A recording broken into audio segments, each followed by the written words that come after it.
Of his time. The Raiders were one of the first teams to have mini camps, one of the first to film practice, because he wanted to practice coaching as much as he could. And his teams, they were successful right from the start of his head coaching tenure.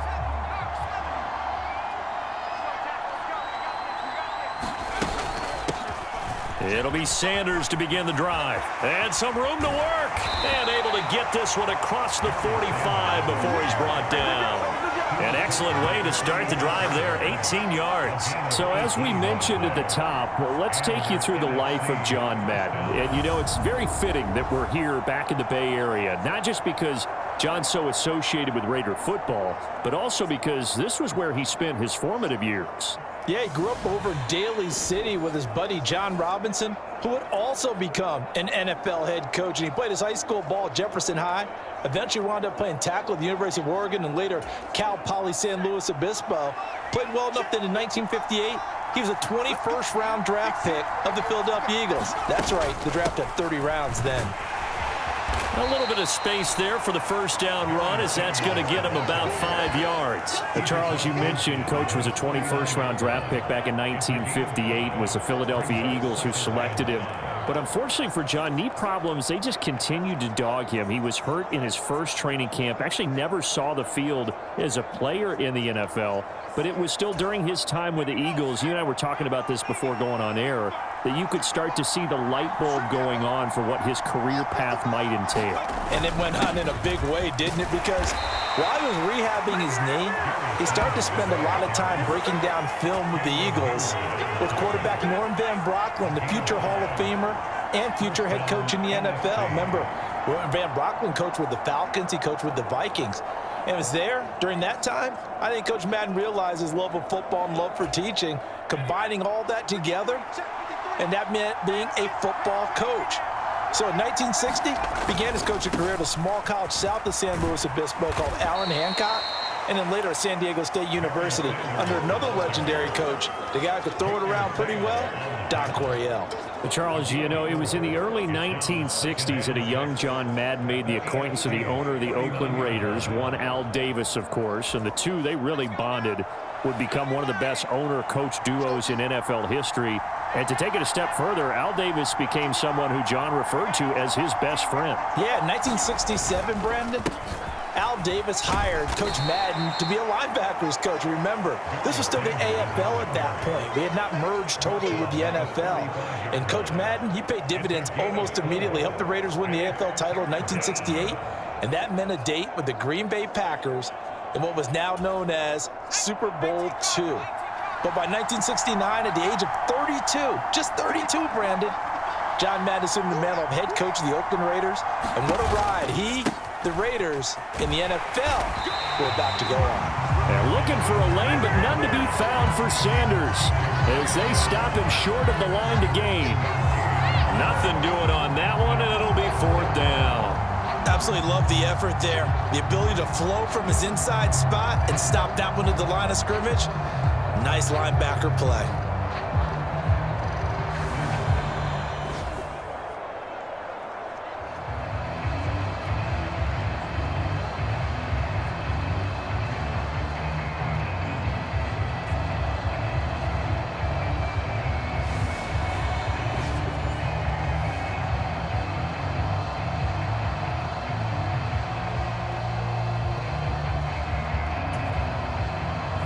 Now Morton Anderson for the field goal try.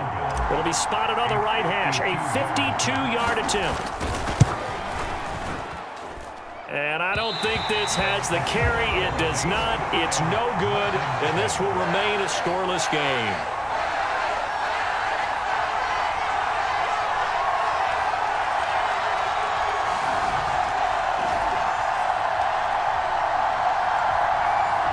NFL kickers nowadays, they make things look so easy because normally from this range, about 2 out of 3. And this is not an easy kick. Yeah, 20 years ago, you get where he was in that 50 range, maybe a little over. And it's a big kick, but now we just, if they leave it short, you're like, whoa, what happened? And that's what we have here. Yeah, you're right. 20 years ago, we were saying run some more plays and get closer.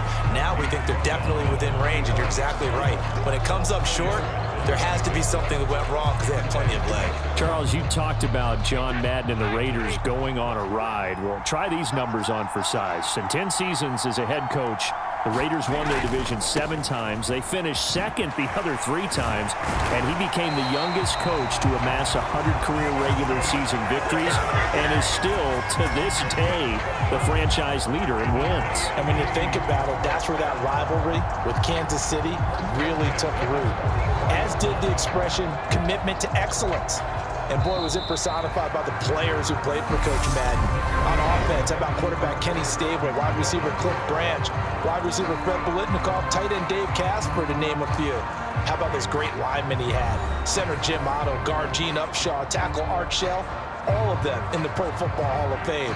And guys on the defensive side of the ball, the Mad Stork himself, Ted Hendricks, Willie Brown, John Matuzak, Otis Sistrom, and Big Ben Davidson.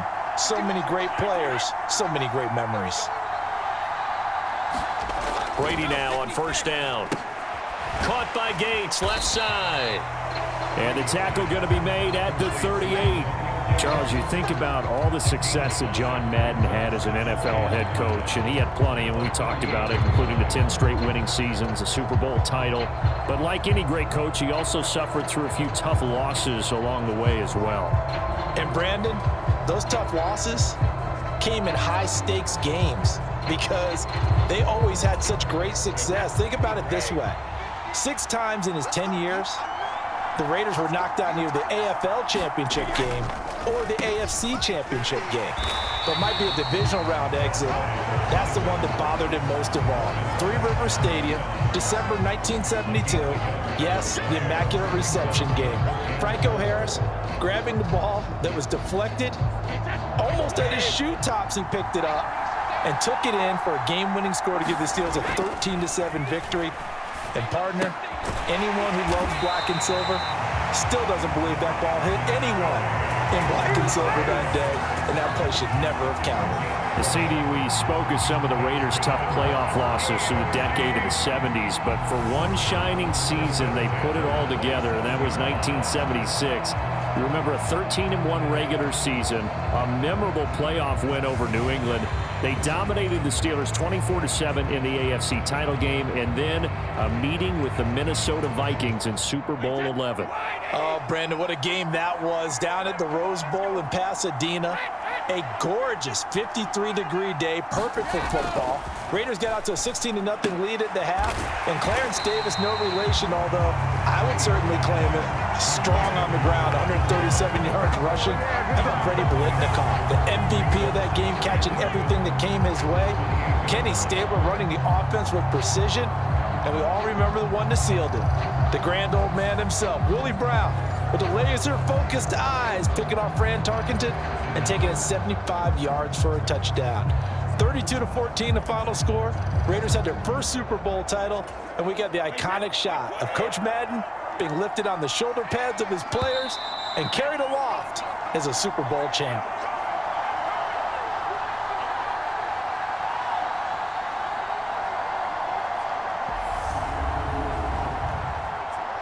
Hey, we want to let you know, give you a fair warning that coming up at halftime, the folks at EA Sports have put together a very nice package in tribute to Coach Madden. So make sure you stick around for that. Again, coming up at halftime. Now a toss play. Allen. And he's going to be met at the line of scrimmage and taken down. No gain that time, and it leaves him with 3rd and 11 coming up. So, Charles, after that Super Bowl title in the 76 season, the Raiders again advanced to the AFC Championship game the following year, but they fell to the Denver Broncos on New Year's Day by a field goal, and that ended their chances for back-to-back titles. And then in 1978, after missing out on the playoffs in that season, John Madden, he actually stepped down as coach of the Raiders January 4th, 1979.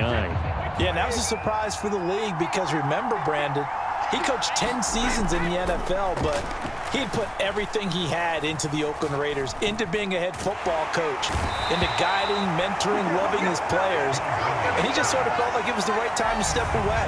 And even though he was just 42 when he left, even though there would be overtures for a return to coaching in the future, many overtures, He never returned to the sideline. Even though he didn't, we all know his work with the NFL was far from finished, and a lot of chapters of the John Madden story were still left to be written.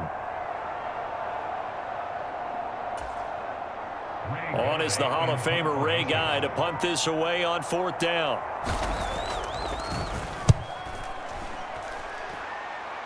And this will be out of bounds, and they spot it at the 15-yard line. Not too bad. You see the AFC defense heading back out there. And the last time, remember, they forced a field goal try, and it was no good, so it was a big win for them. A huge win for them, because anytime you have an empty possession or you force one, you feel great going off the field, and probably a little chatter towards the kicker like, hey, nice miss, my man. Let's see if that affects him the rest of the game.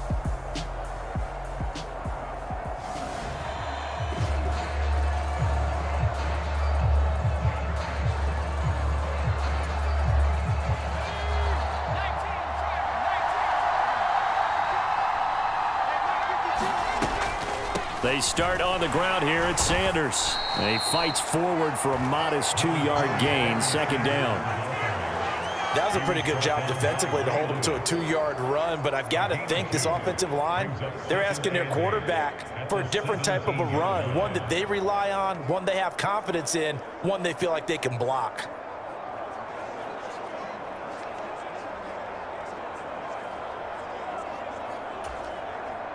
The last run got a couple. Here's 2nd and 8.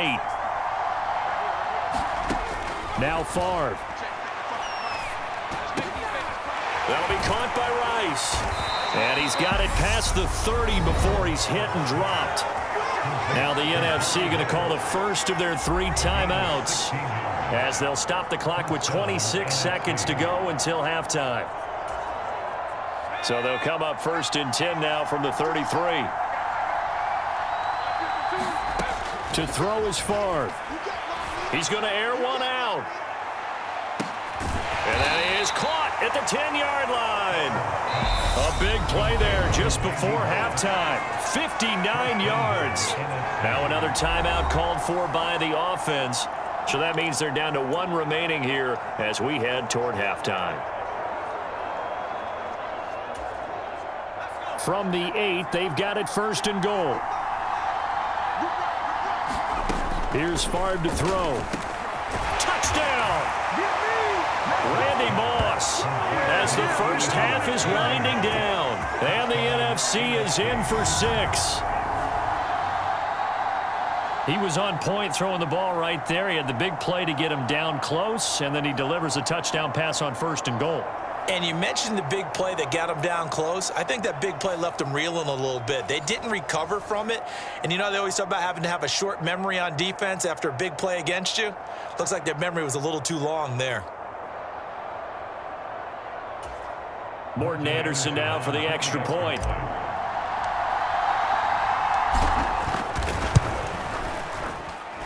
His kick is good, and the NFC goes up 7-0. So that drive, 4 plays. And it's finished off by an NFC touchdown.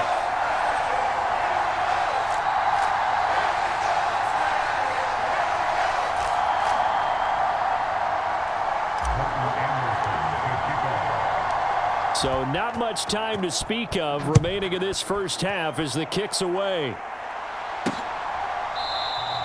And not wanting to risk anything here late in the half, he'll just take a knee and they'll bring the football out to the 25. Now the AFC making their way out, and it's one of Coach's favorites, another local guy, Tom Brady, who will be at the controls.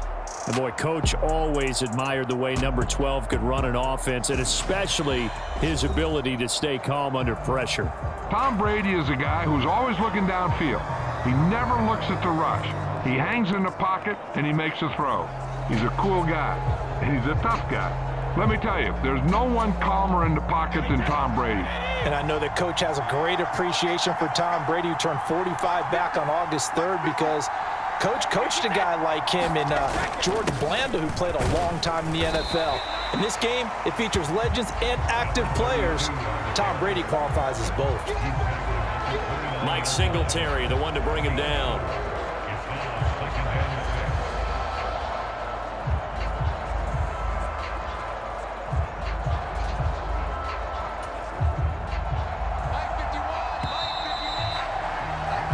So we are at halftime of the John Madden Legacy game, and now we present a special tribute to the man of the hour, narrated by the Raiders' own Trey Mosley.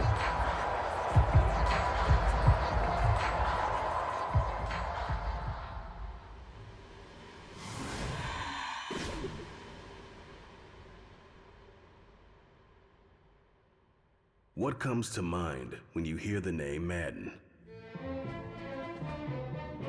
Is it the coach who led the Raiders to their first Super Bowl victory? Perhaps it's the broadcaster who entertained millions of fans. Or maybe it's the video game known simply by his name.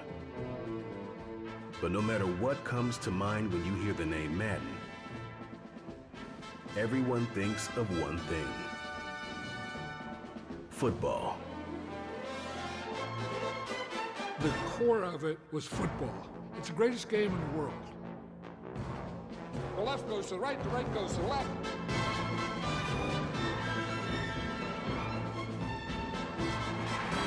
Madden is on the field. He wants to know if it's real. John Madden goes on the shoulders of his players.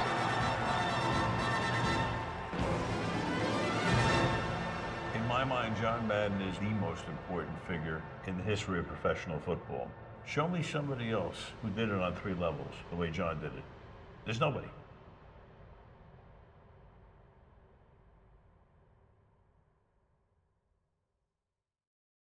Boy, Charles, yeah, that is really well done. Coach was something else, wasn't he? I'm reminded what Al Davis said when he was inducting coach of the Pro Football Hall of Fame, Brandon. He loved the game. He loved his team. He loved the Raiders. He loved this league. And you can see it with everything he does. No doubt. But it's quite possible, though, that now he would say, hey, enough of that. Let's play some football. The second half forthcoming from Oakland.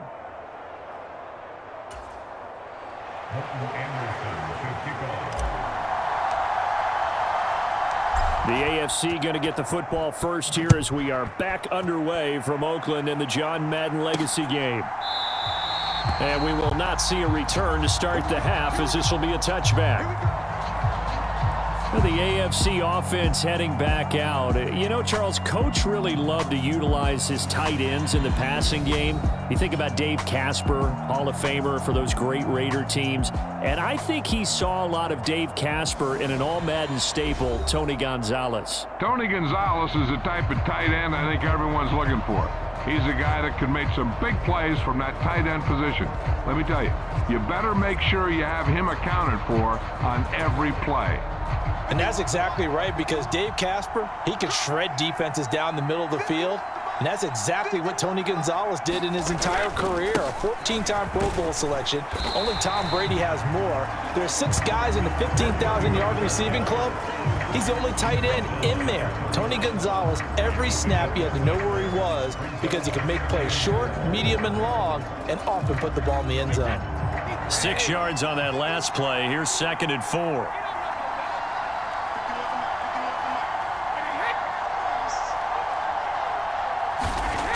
Now Brady.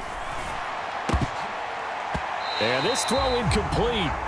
Well, the defender all over him that time, but it's going to lead to 3rd down.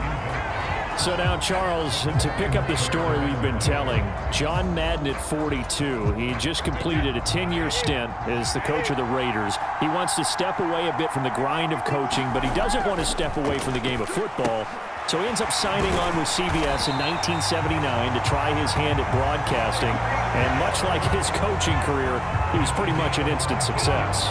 Partner, he really connected with the people right from the start, and people may not remember, he wasn't even on the #1 team in the beginning. He worked his way up.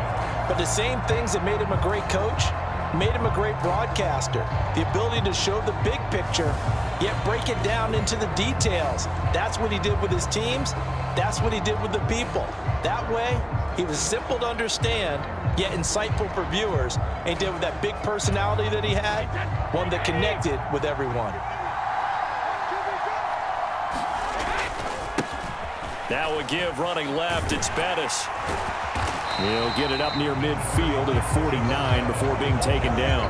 So for Coach Madden, Charles, by 1981, his broadcasting career is really taking off. He's elevated to the network's #1 booth that calls all the big matchups.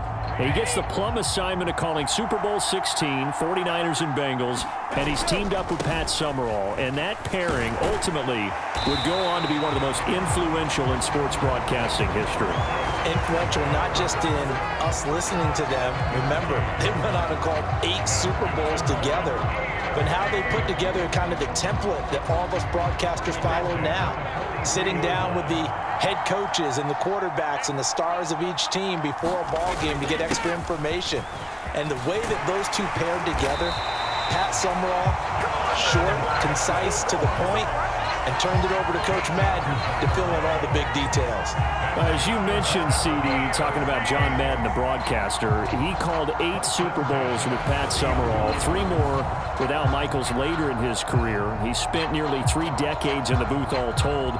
And not only was he beloved for his mannerisms, we know that, but he was an innovator as well. Yeah, Brandon, you're talking about things like the telestrator, which totally became identified with him. And now it's a staple for all analysts to have in the booth. And then you think about things like turducken on Thanksgiving, when he used words like boom and pow. He helped create the old Madden team. He was a very popular commercial pitch man. And even the Madden Cruiser was unique, and you had to be someone to get a ride on it, too. He's tackled a yard short of the marker. Good gain of 9 on first down.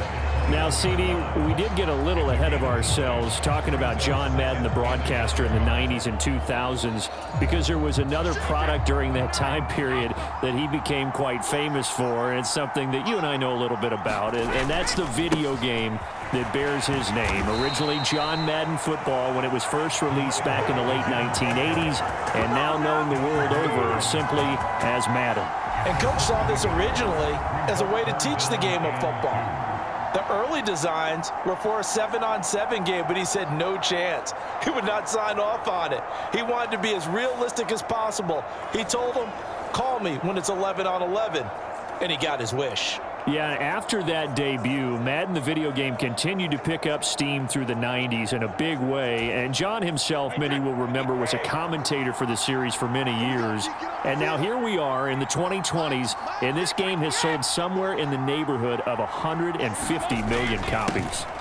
They stay on the ground with Allen, and he will have the first down across the 20 to the 19-yard line.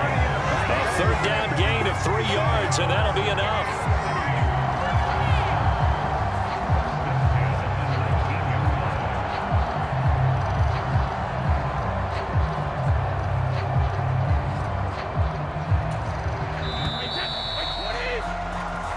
So through 3 quarters of the John Madden legacy game, it's the NFC stars and young Coach Madden on top. And we'll be back to the Coliseum after this.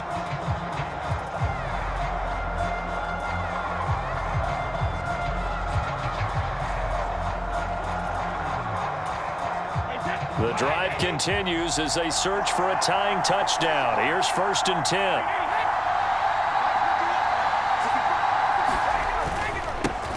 Carry for Allen.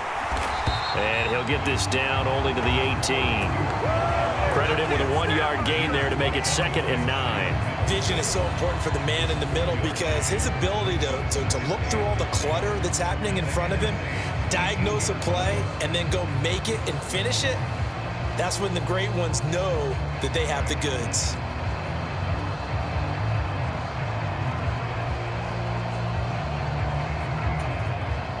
The run only got a yard. Here's 2nd and 9. Now they'll throw with Brady.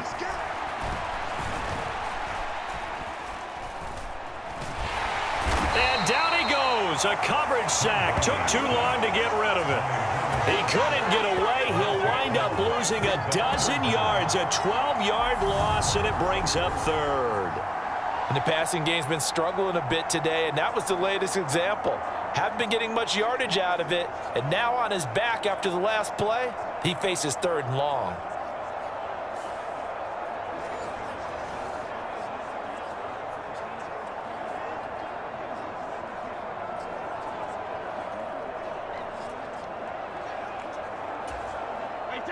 Possibly a turning point. Big play coming. This is 3rd and long. They'll run with Allen. Might have gotten this one down to the 28, and that's all. Just a 1-yard pickup there, and it'll be 4th down. Ladies and gentlemen, that is a force of nature at the defensive tackle position. Yes, he's as big as they come, but still plenty agile. He's able to make a nice play there to swallow up the ball carrier.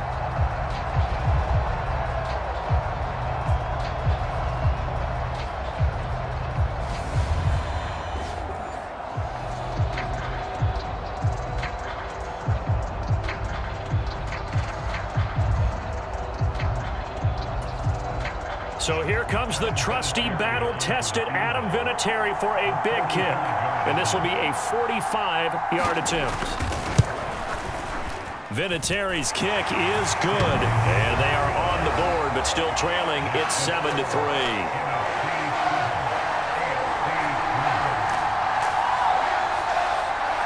So an interesting call there to take the 3. I mean, I guess they're thinking that their hands were tied, but, 4th quarter, that field goal might not help them that much in the end. Yeah, eventually they're going to need the touchdown. The thinking must have been they didn't feel confident about picking it up there, hoping maybe on defense they can get better field position, get a turnover, get a better play, and then they'll have a chance to attack the end zone.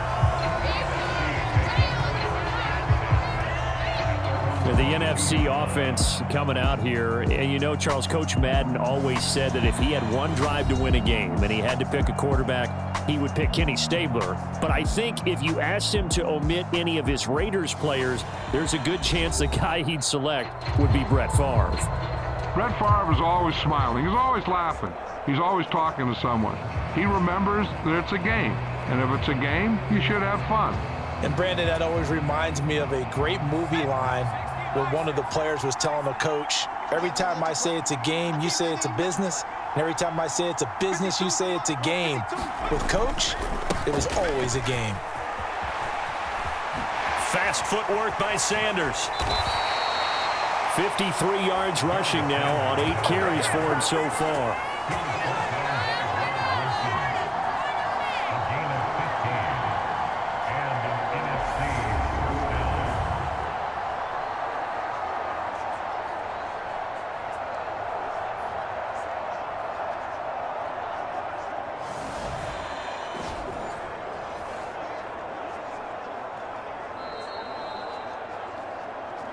So 2 minutes to play in the John Madden Legacy game. The NFC trying to finish this one off. We're back to Oakland after this.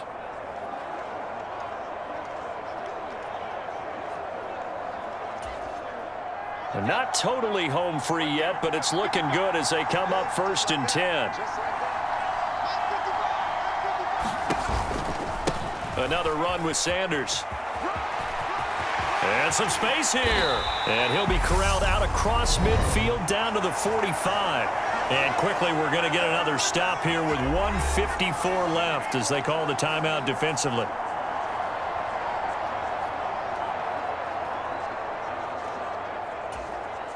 Back-to-back good plays have them on the move on 1st down.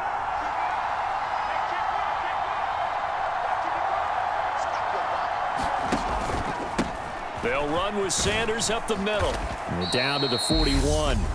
Now the AFC going to take a timeout. It's their second as they'll head to the sideline and talk over what to do next.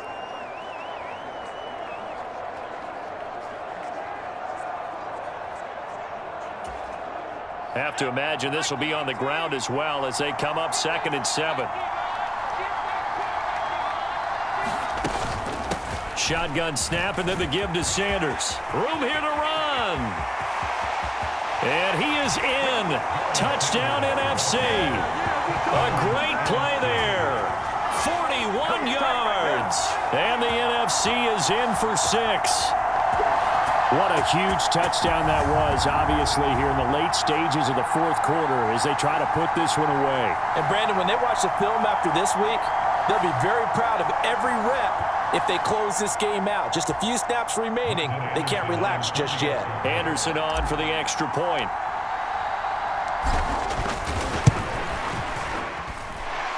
this one's right through to make it a 14-3 ball game. A drive there of just 4 plays. And Barry Sanders the one to finish it off as he does so with a touchdown run.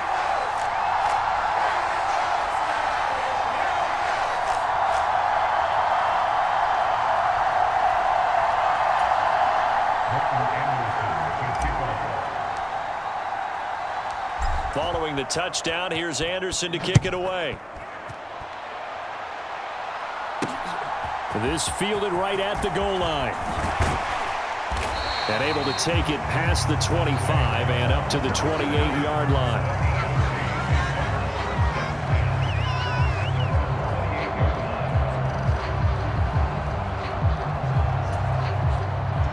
The AFC offense set to take their next drive.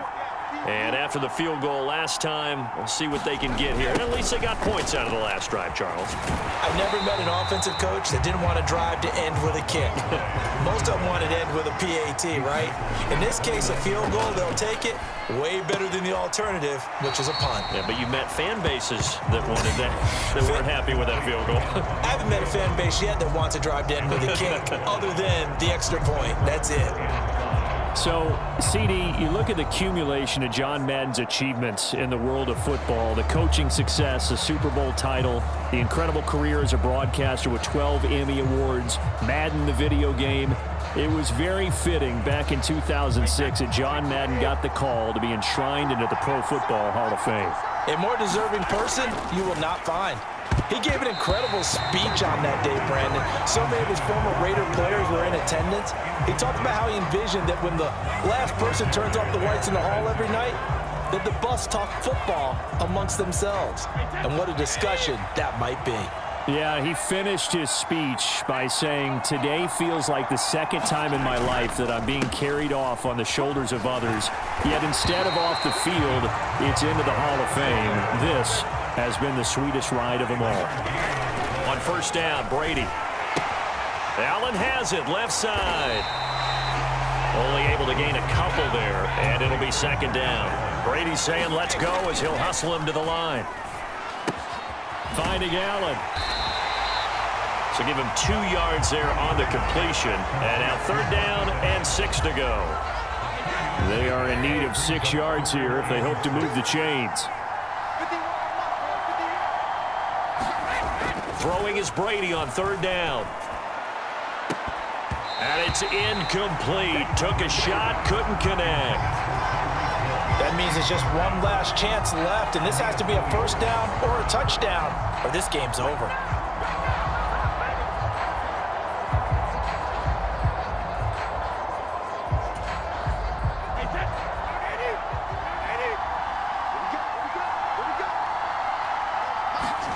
Now Brady, gotta have this one. Quick slant to Brown. And he is going to have enough for an AFC first down. So how about that? They risk it on fourth down, and they're rewarded. Well, that's complete to the fullback, Ricard. And he'll go out of bounds after taking it a little further down inside the 40. So just 3 yards on the completion there.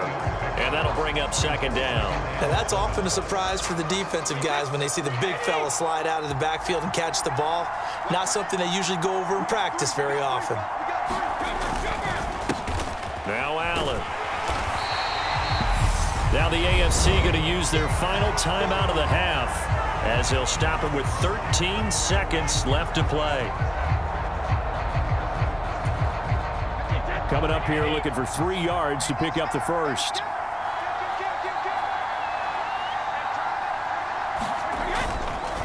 They keep it on the ground. Allen again. And they'll get this one down to about the 20-yard line. So it's a win here for the NFC. Just an incredible afternoon of football and remembering the life of John Madden. And before we go, one final message. And for all of us at EA Sports, this one's for you, Coach.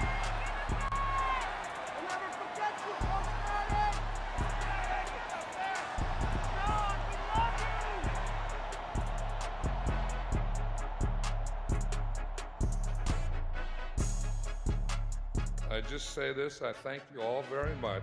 This has been the sweetest ride of them all.